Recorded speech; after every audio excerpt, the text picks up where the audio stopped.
আরজি করের ঘটনা নিয়ে গোটা দেশ তোলপাড়।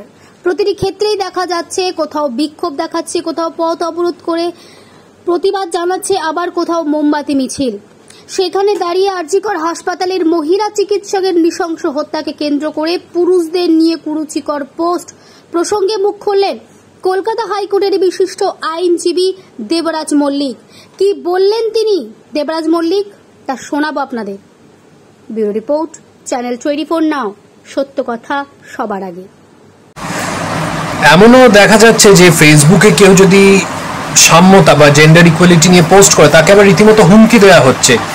তো আপনার কি মনে হচ্ছে যে এই মুভমেন্ট বা এই প্রোটেস্টের আড়ালে পুরুষ বিদ্বেষ ছড়ানো হচ্ছে সমাজে? কিছু শ্রেণী এটা ছড়াচ্ছে। অবশ্যই অবশ্যই আমরা একটা জিনিস এই কদিনে খুব লক্ষ্য করেছি, যখনই এই ধরনের ঘটনাগুলো হয় তখনই বলা হচ্ছে কি যে পুরুষ মানুষের জন্য, পুরুষ মানুষের জন্য, পুরুষ মানুষের জন্য। কিন্তু একটি ভিডিও বলবো না, একটি অডিও খুব ভাইরাল হয়েছে।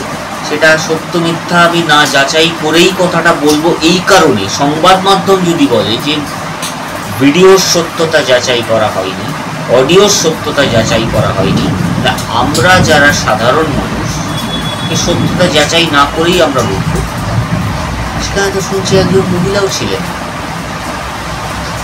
তো সেইখানেতে দাঁড়িয়ে যদি অন্যায়ের ক্ষেত্রে মহিলার ওপর অন্যায় হতে পারে, অন্যায়কারী সবসময় পুরুষ হচ্ছে, তাহলে অন্যায়কারী কেন মহিলা হবেন না? তারা চাইবেন সংরক্ষণ, তারা চাইবেন সমান অধিকার।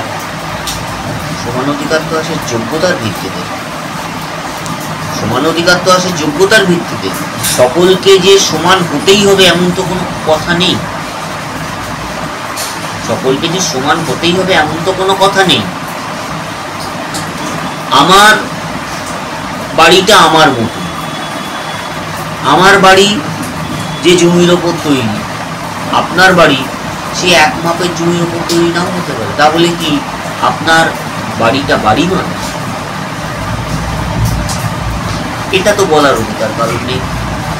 যে বা যারা বলছেন তারা এই কথাটা জানেন না বা বুঝেন না বা কোনোদিনও শোনেননি বলে আমার মনে হয়।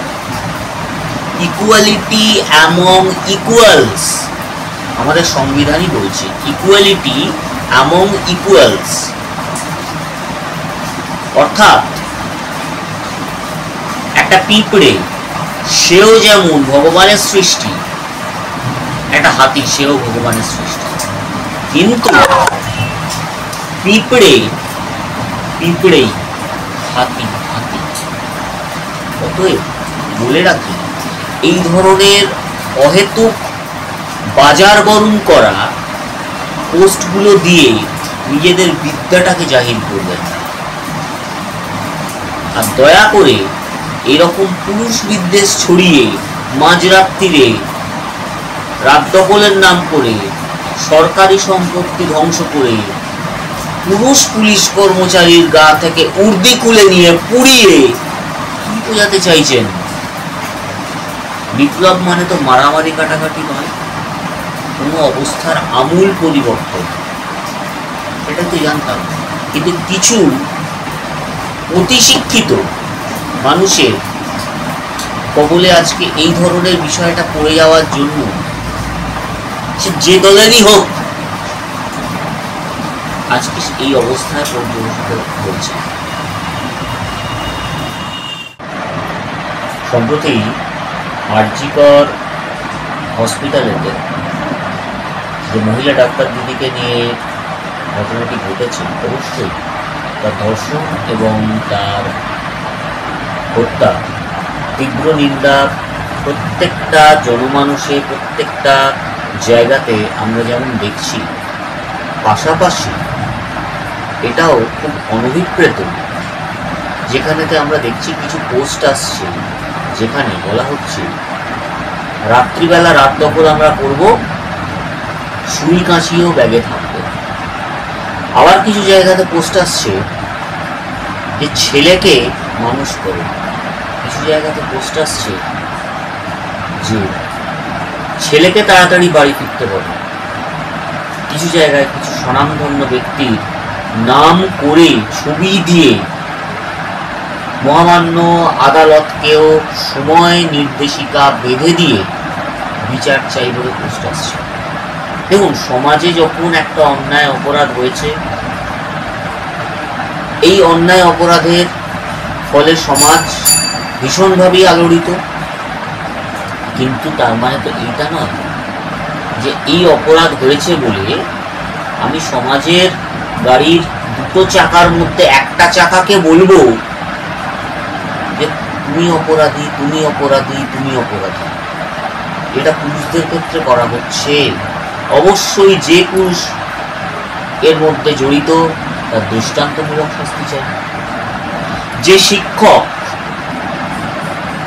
উপস্থিত ছিলেন থাকা অবস্থাতেও তার ছাত্রীকে তিনি রক্ষা করতে পারলেন না,